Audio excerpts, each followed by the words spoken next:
غزوہ احد میں عبداللہ ابن قمیہ نے ہمارے نبی کو پتھر مارا، عتبہ ابن ابی وقاص نے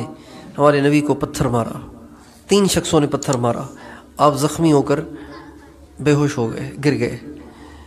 تو عبداللہ ابن قمیہ نے زور سے آواز لگائی کہ ہم نے محمد صلی اللہ علیہ وسلم کا کام تمام کر دیا، شہید ہو گئے۔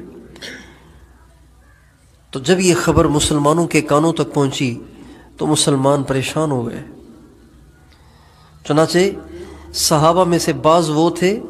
کہ جو حضور اکرم صلی اللہ علیہ وسلم کی شہادت کی خبر سن کے مایوس ہو گئے، ایک طرف بیٹھ گئے، کہنے لگے اب کس کے سہارے لڑیں؟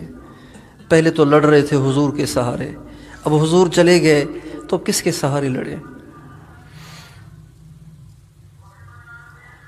اور بعض ایسے تھے جنہوں نے کہا جب حضور شہید ہو گئے تو اب جی کے کیا کرنا ہے، اب چلو ہم بھی کفار کے مجمع میں گھس کر اپنی جان قربان کر دیں تاکہ ہم بھی جا کر حضور سے ملیں۔ ان صحابہ میں جنہوں نے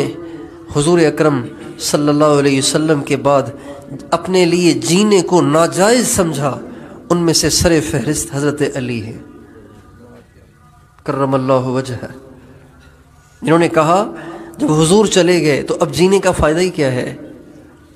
اور ان میں سے ایک صحابی حضرت انس بن نضر ہیں، انس بن نضر ہیں۔ ان کو جب معلوم ہوا کہ آپ علیہ السلام شہید ہو گئے، انہوں نے تلوار تو ہاتھ میں تھی، انہوں نے لگائی دوڑ۔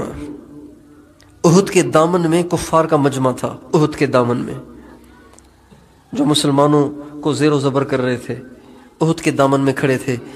تو حضرت انس بن نضر نے تلوار اٹھائی اور بھاگے کافروں کی طرف۔ راستے میں کچھ مسلمان بیٹھے ہوئے نظر آئے، جن میں ایک صحابی حضرت سعد بھی تھے، تو کہنے لگے الجنت الجنت ورب الکعبۃ یا سعد، اے سعد اللہ کی قسم جنت جنت، انی اجد ریحھا من دون احد، مجھے احد کے دامن سے جنت کی خوشبو آ رہی ہے۔ اور یہ کہہ کے آگے کو بڑھے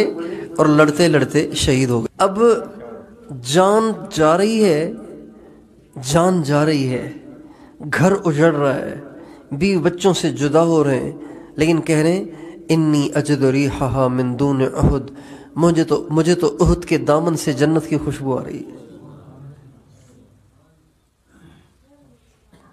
اس لیے جس بے سکونی کا شکار آج کے مسلمان ہیں، تو مسلمان اس بے سکونی کی وجہ غربت کو سمجھ رہے ہیں، مہنگائی کو سمجھ رہے ہیں، غربت کو سمجھ رہے ہیں اور مہنگائی کو سمجھ رہے ہیں، حالانکہ اس کی وجہ مہنگائی نہیں ہے، اس کی وجہ غربت نہیں ہے، اس کی وجہ بے روزگاری نہیں ہے، اس کی وجہ مال کا تھوڑا ہونا نہیں ہے، اس کی وجہ کاروبار کا نہ چلنا نہیں ہے، اس کی وجہ یہ ہے کہ ہم اللہ کے راستے سے ہٹے ہوئے ہیں۔ اللہ نے جس راستے پہ چلنے کو کہا ہے ہم نے اسے چھوڑ دیا ہے، ہم اپنے ہی راستے پہ چل پڑے ہیں۔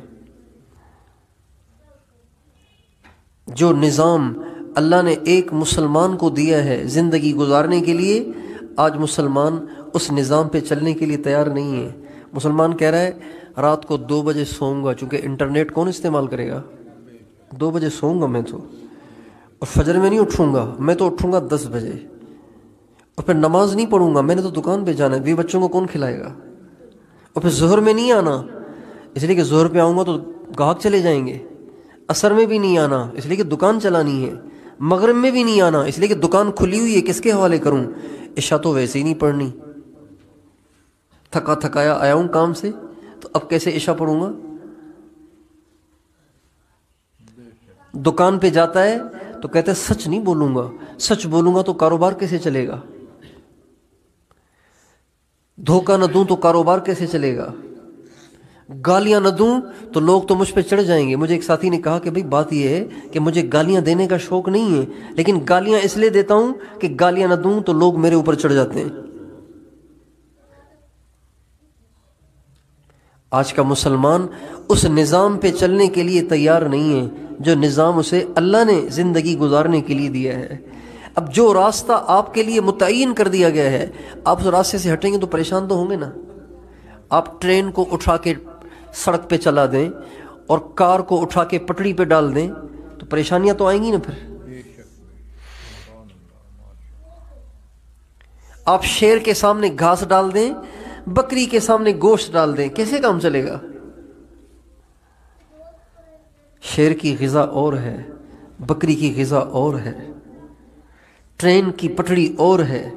گاڑی کی سڑک اور ہے، اس کا راستہ الگ ہے، اس کا راستہ الگ ہے۔ اللہ تعالیٰ نے ہمیں زندگی گزارنے کے لیے ایک راستہ دیا ہے، ہذا صراطی مستقیما وان ہذا صراطی مستقیما، یہ میرا راستہ ہے جس کو میں نے تمہارے لیے متعین کیا ہے، اس پہ چلو گے تو تمہاری زندگی بناؤں گا، تمہیں سکون دوں گا، تمہیں عزت دوں گا، تمہیں عافیت دوں گا، تمہیں خوشیاں دوں گا، تمہیں برکت دوں گا، تمہیں کسی کا محتاج نہیں کروں گا، کسی کا محتاج نہیں کروں گا۔